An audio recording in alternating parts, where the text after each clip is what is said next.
Terima kasih pemirsa, Anda masih bersama kami dalam iNews Prime. Kesal tak kunjung dibayar hak atau ganti ruginya. Ratusan warga Jatikarya, Kota Bekasi, Jawa Barat berunjuk rasa dengan menduduki dan memblokade ruas jalan tol Cimanggis-Cibitung. Akibat penutupan ruas tol Cimanggis-Cibitung ini, sejumlah pengendara pun terpaksa harus putar balik. Tidak bisa melewati gerbang tol Jatikarya. Sejumlah kendaraan yang melintas di ruas tol Cimanggis-Cibitung terpaksa harus memutar balik kendaraan. Usai ratusan warga Jatikarya, Kecamatan Jati Sampurna, Kota Bekasi, Jawa Barat, kembali melakukan aksi unjuk rasa dan melakukan penutupan atau pemblokiran ruas tol Jatikarya 2. Pak, kami selalu menderita, Pak. Sudah 22 tahun, Pak. Lihat putusan pengadilan, Pak. Dalam aksinya, salah satu pendemo sempat berdebat dengan seorang pengguna jalan tol. Salah seorang perwakilan ahli waris mengatakan, warga bukan menutup tol namun menduduki hak atau tanahnya yang belum dibayar.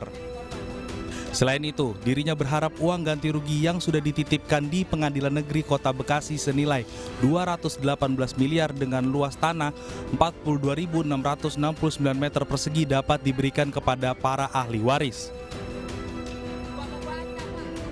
Kita tetap belum ada kepastian dan di sini tegas. Saya tegaskan sekali lagi bahwa kami di sini sebagai ahli waris bukan menutup akses jalan tol, tidak. Ini menguasai kembali tanah kami yang belum dibayar. Dan singkat aja dari kami, tolong selesaikan dengan waktu yang secepat-cepatnya. Gunun menambahkan jika sampai hari ini tanahnya yang sudah digunakan akses tol belum juga dibayarkan. Ahli waris berjanji akan tetap bertahan dan bahkan rela mati demi mempertahankan haknya. Sementara itu, pihak petugas Cimanggis-Cibitung Tollways atau selaku karyawan enggan memberikan keterangan terkait tidak beroperasinya tol Cimanggis-Cibitung. Akibat tidak beroperasinya tol Jatikarya 2 yang menghubungkan tol Jagorawi, arus lalu lintas di jalan alternatif Cibubur Transyogi sempat mengalami kemacetan panjang. Dari Bekasi, Jawa Barat, Rahmat Hidayat, iNews melaporkan. Ya pemirsa, Jalan Sehat dalam rangka memperingati hari ulang tahun Gerindra di Jayapura ricuh. Panitia bahkan sempat dipukul karena pembagian kupon beras yang diduga tidak merata.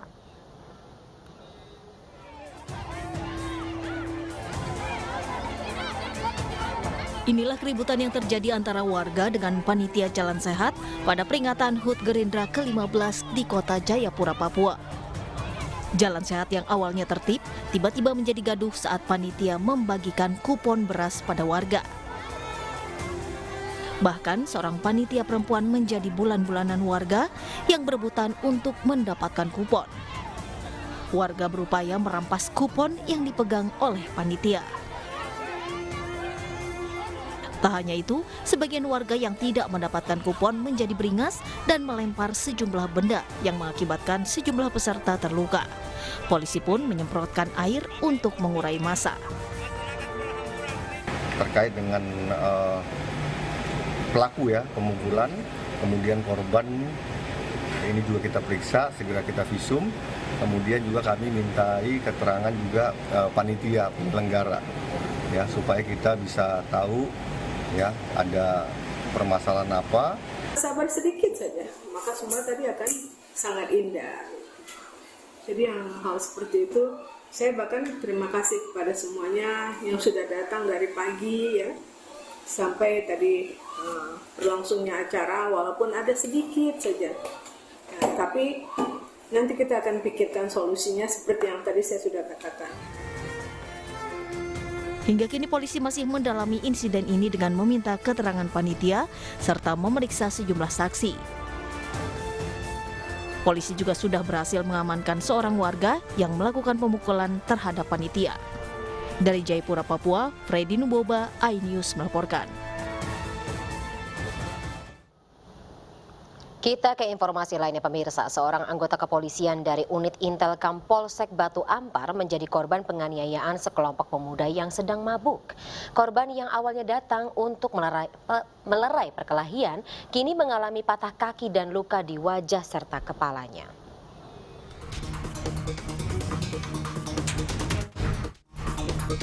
Inilah video amatir saat sekelompok pemuda yang sedang mabuk terlibat keributan dengan karyawan bar di kawasan Kampung Bule, Nagoya, Batam. Keributan diduga dipicu karena masalah wanita penghibur yang hendak di-booking pelaku. Melihat keributan semakin memanas, salah seorang karyawan menelpon Polsek Batu Ampar. Bribka Hendrik yang saat itu sedang piket segera menuju TKP. Perkelahian sempat dihentikan dan dibubarkan oleh korban Bribka Hendri. Namun saat korban hendak kembali ke Mapolsek, 4 orang pelaku menghadang korban dan langsung memukul. Bahkan korban diseret hingga keluar bar. Tak hanya memukul dengan tangan kosong, para pelaku juga memukul korban dengan menggunakan botol minuman dan menendang kaki korban hingga mengalami patah tulang.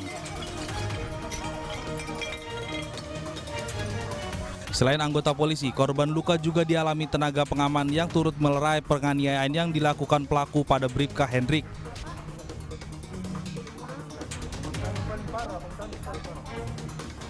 Pasca kejadian, unit Reskrim Polsek Batu Ampar langsung menangkap 3 dari 4 pelaku di perumahan Pantai Gading, Bengkok, Batam. Pertama adalah kesalahpahaman antara pengunjung dengan pihak dari kafe tersebut. Karena kesalahpahaman tersebut, terjadi keributan pertama di dalam antara pengunjung dengan security. Karena security masa ini keributan ini sudah mulai memanas, menghubungi anggota kepolisian. Datanglah anggota kami ke TKP. Sementara itu, saat ini Bribka Hendrik Tanjung yang mengalami patah kaki dan luka di wajah masih dalam perawatan di rumah sakit. Dari Batam, Kepulauan Riau, Gusti Yenosa, iNews melaporkan. Pemirsa, Gunung Api Ilelewotolok di Kabupaten Lembata, Nusa Tenggara Timur kembali erupsi. Ketinggian abu ini mencapai 500 meter dari puncak kawah.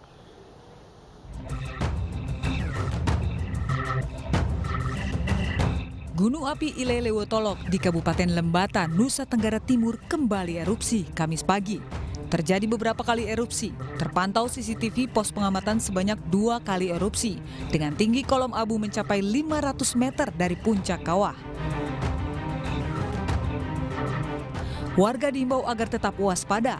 Pasalnya, pada puncak gunung terlihat kubah lava yang makin meninggi dan condong ke arah desa Jontona.